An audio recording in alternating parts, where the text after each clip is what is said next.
अस्सलाम वालेकुम। अबरार रशीद आपकी खिदमत में हाजिर है और इस वक्त मेरे पास जो खबर है जो मैं आपके साथ शेयर करने के लिए जा रहा हूँ, एक इंतहाई अफसोसनाक खबर है, दिल गुदाज खबर है, दिल को दहला देने वाली खबर है। और आप यकीन करें कि ऐसी खबरें आपके साथ शेयर करते वक्त कोई खुशी नहीं होती, लेकिन चूंकि सबक और सियाको सबाक के लिहाज से ज़रूरी है कि ये खबर आप लोगों के साथ शेयर की जाए कि यूएई में बिल आखिर ऐसा क्या हो रहा है कि इस तरह की खबरें अब आम होती जा रही है।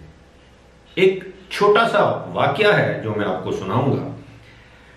मैं ये तो नहीं कहूंगा कि दिलचस्प वाकया है, अफसोसनाक वाकया है, लेकिन इस वाकये की वजह से हमें सोचने को बहुत कुछ मिल सकता है। हम सोचें कि इस तरह के वाकयात क्यों जन्म लेते हैं। वाकया कुछ इस तरह है कि अजमान में एक शख्स ने, अब यहां पर दोनों अशखास की शहरियत नहीं बताई गई, इतना बताया गया कि दोनों एशियन थे और एक ही मुल्क से इनका ताल्लुक था। वहां पर एक शख्स है जो कि एक कारोबार का मालिक है। वो अपने मुल्क से, जो भी उसका मुल्क है, वहां से एक शख्स को मुलाजमत के लिए अजमान बुलाता है, वहां पर उसको मुलाजमत देता है। मुलाजमत देने के बाद वो शख्स यानी मालिक जो है, ओनर, बॉस, वो अपने एम्प्लॉय से, अपने मुलाजिम से कहता है कि उसे 9 मजीद ऐसे अफराद चाहिए, उसे अपनी कंपनी में काम करने के लिए 9 मजीद अफराद की जरूरत है। अगर वो 9 मजीद अफराद को अजमान बुला ले तो वो उनको नौकरी देने के लिए तैयार है। ये शख्स जो कि पहले मुलाजमत हासिल करता है, ये दीगर 9 अफराद को अपने मुल्क से विजिट वीजे पर अजमान बुला लेता है। अब ये 9 और 1 10 अफराद अजमान आ जाते हैं। एक पहले से मौजूद है, 9 बाद में आ जाते हैं। उसके बाद ये 9 के 9 अफराद जो है वो विजिट वीजे पर जो आए हुए हैं, ये उस कंपनी, फैक्ट्री या कारोबार में काम शुरू कर देते हैं जो कि अजमान में कायम है। अजमान पुलिस की जानिब से इस कारोबार का नाम, उस शख्स का नाम, बल्कि किसी भी शख्स का नाम या शहरियत नहीं बताएगी। ये वहां का कानून है। जब तक किसी शख्स को उसके किए की सजा न मिल जाए, उस वक्त तक उस शख्स की शनाख्त या मुल्क का नाम नहीं बताया जाता। 4 महीने तक इन अफराद से काम लिया जाता है। ना तो इनको तनख्वाह दी जाती है, ना इनके वीजे का स्टेटस तब्दील किया जाता है, यानी विजिट वीजे से रेजिडेंस वीजा की जानब स्टेटस भी इनका तब्दील नहीं किया जाता। इस दौरान वो शख्स जिसके कहने पर मजीद 9 अफराद अजमान में आकर मुलाजमत इख्तियार करते हैं और काम करते हैं, ये शख्स अपने बॉस से, अपने एम्प्लॉयर से बार बार ये कहता है कि उसके दीगर साथियों की और उसकी तनख्वाह उसे अदा की जाए, मगर ये जो मालिक है, बॉस है, ये तनख्वाह अदा नहीं करता। बिल आखिर दिन का नहीं बताया गया, लेकिन बिल आखिर होता ये है कि वो अपने बॉस से आखिरी बार बात करता है कि इस मामले को तय करते हैं, और बॉस उसको अपने दफ्तर के बाहर एक कैफेटेरिया में मिलने को कहता है। वहां पर ये शख्स जाता है और ये शख्स अपने साथ चाकू लेकर जाता है, और जब उस शख्स से ये आखिरी मर्तबा पूछता है कि 9 दीगर मुलाजमीन और 10वां ये खुद, इन 10 अफराद की जो 4 महीने से सैलरी उसने रोकी हुई है, वो कब अदा करेगा, तो बॉस या एम्प्लॉयर कहता है कि वो ये सैलरी अदा नहीं कर सकता।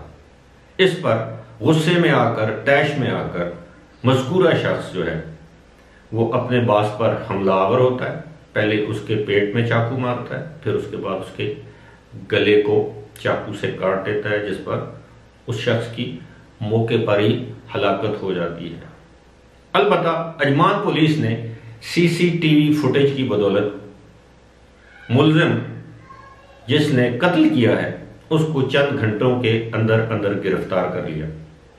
जब उससे पूछताछ की गई, तफ्तीश की गई, तो उसने पुलिस को यही बताया कि जनाब 4 महीने से ये शख्स हमें तनख्वाह नहीं दे रहा, हम कसम पुरसी की ज़िंदगी गुजार रहे हैं। जिन लोगों को मैं पाकिस्तान से नौकरी के लिए यहाँ पर लेके आए हूँ वो उस पर दबाव डाल रहे हैं, उसके पैसे दिए जाए, उसकी तनख्वाह दी जाए, जबकि मालिक ने साफ तौर पर इनकार कर दिया था कि वो तनख्वाह नहीं दे सकता, जिसके बायस उसने तंग आकर, गुस्से में, तैश में आकर उस शख्स की ज़िंदगी का खात्मा कर दिया। बल्फाज दीगर तंग आमद बजंग आमद। मैं ज़ाती तौर पर कतई तौर पर इस चीज़ की हिमायत नहीं कर सकता, ना कभी करूँगा, क्योंकि हमारा मज़हब, हमारा दीन हमें सिखाता है कि एक इंसान का कत्ल पूरी इंसानियत का कत्ल है। यहाँ पर मुसलमान का जिक्र नहीं है, यहाँ पर इंसान का जिक्र है। यानी कोई एक इंसान को, किसी एक इंसान को कत्ल करने का से मुराद ये है कि आपने पूरी इंसानियत को कत्ल कर दिया है। मामलात चाहे कुछ भी हों, लेकिन इसके पीछे कुछ वजूहात हैं। लोग फ्रस्ट्रेटेड हैं। माजी में इस तरह के वाकयात यूएई में देखने को नहीं मिलते थे, सुनने को नहीं मिलते थे, लेकिन अब इस तरह के वाकयात आम रिपोर्ट हो रहे हैं। अगर यूएई का मेन स्ट्रीम मीडिया रिपोर्ट नहीं भी कर रहा, तो दीगर जो मीडिया के जो इदारे हैं, अखबारात हैं, टेलीविजन हैं दीगर ममालिक के, वो इस तरह के वाकयात को बड़े तसलसल से रिपोर्ट कर रहे हैं। उसकी वजह क्या है? उसकी वजह यह है, बेशुमार लोग ऐसे हैं जिनको तनख्वाहें नहीं मिली, जिनको ग्रेचुइटी नहीं मिली, 2-2 साल से वो लेबर कोर्ट्स में धक्के खा रहे हैं और उनके हक में फैसला नहीं हो रहा। अगर हक में फैसला हो भी चुका है तो जो उनका आजिर है, मालिक है, ओनर है, फैक्ट्री का मालिक है, किसी कारोबार का मालिक है, वो उनको उनके वाजिबात अदा नहीं कर रहा। और वो लोग जो अदालतों में गए हुए हैं इस आस पर कि उनको पैसे मिलेंगे, ग्रेचुइटी के पैसे मिलेंगे, जो तनख्वाहें उनकी रुकी हुई हैं उसके पैसे मिलेंगे, वो इस आस से वहां पर बैठे हुए हैं कि शायद ये पैसे जल्द उनको अदा कर दिए जाए बजरिया अदालत।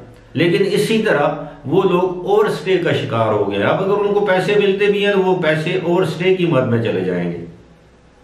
वहां का अदालती निज़ाम अब ऐसा है जैसे किसी हद तक आप समझ लें कि पाकिस्तान का अदालती निज़ाम, और ख़ास तौर पर जहां एक तरफ कोई पाकिस्तानी, इंडियन, एशियन मेहनतकश अदालत में जाता है और दूसरी तरफ कोई अरबी, अमाराती साहिब हैसियत शख्स होता है, तो अदालतें भी वहां पर खामोशी का रूप, खामोशी जिसे कहते हैं, चुप साध लेती हैं।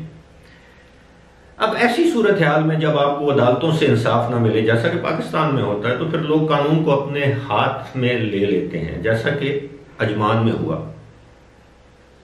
ये पहला वाकया नहीं है और ना ही ये आखिरी वाकया है। अगर वहां पर इसी तरह मजदूरों का, मेहनत कशों का इस्तेहसाल होता रहा, आजिर और अजीर के दरमियान जो टेंशन का रिश्ता ये कायम रहा, मालिक ने, बास ने अपने मुलाजिम को उसका पसीना खुश्क होने से पहले उजरत नहीं दी, तो इस तरह के वाकयात होते रहेंगे। हमें सोचना चाहिए कि आखिर क्या वजह है कि एक शख्स ने इतना ज्यादा फ्रस्ट्रेट होकर, इतना ज्यादा तैश में आकर, इतना ज्यादा गुस्से में आकर एक दूसरे शख्स की जान ले ली, ये समझते हुए कि वहां पर जो कत्ले अमद है, प्री मेडिटेटेड, पहले से प्लान किया हुआ जो कत्ल है, उसकी सजा मौत है। अगर मौत की सजा ना भी दी जाए तो सारी उम्र जो है वो आप जेल में गुजारेंगे। लेकिन इसके बावजूद उसने ये इंतहाई इक़दाम उठाया। इसके पीछे कोई ना कोई तो वजूहात होंगी। ये वहां की अथॉरिटीज के लिए सोचने का मुकाम है। फिलहाल इसी के साथ मुझे दीजिए इजाजत। खुदा हाफिज।